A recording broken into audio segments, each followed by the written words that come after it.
इन किसी भी लिखे हुए शब्द के साथ जुड़ा हुआ मिलता है तो वो उसको हमेशा नेगेटिव बनाता है। ये लिखा सोम्न, इसका मतलब नींद से हो गया। और इया का मतलब होता है किसी की कंडीशन बताना, तो इसका मतलब क्या हुआ, नींद ना आने की एक अवस्था, ठीक है ना। अयोग्यता, इनेबिलिटी का मतलब अयोग्यता। टू स्लीप, स्लीपलेसनेस, स्लीप के साथ लेस का मतलब क्या हो गया, स्लीप नहीं रही। और इस नेस का मतलब क्या हो गया, अवस्था। इस नेस का मतलब क्या हो गया, अवस्था, ठीक है ना, यानी कि नींद ना आने की एक अवस्था। ठीक है भाई, सवाल नंबर 2 पर आते हैं। सोमनी लोकी, सोम के अगर बात करते हैं तो नींद हो गया।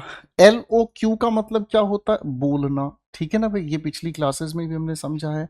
और ई का मतलब क्या होता है, रिलेटेड टू या उसकी विशेषता बताना।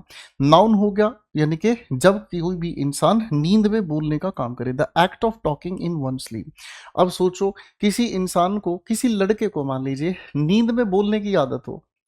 अब मान लो किसी दिन घर में, आज बड़े बड़े घरों में ऐसा ही होता है ना, हर किसी का अपना अलग अलग रूम होता है, ठीक है। अब मान लो किसी भाई लड़के को आ, नींद में बोलने की आदत हो, और रात को भाई साहब मान लो पापा सोचते रहे एक ही कमरे के एसी में सो जाते हैं, ठीक है, पापा आके उसी के बगल में सो जाए।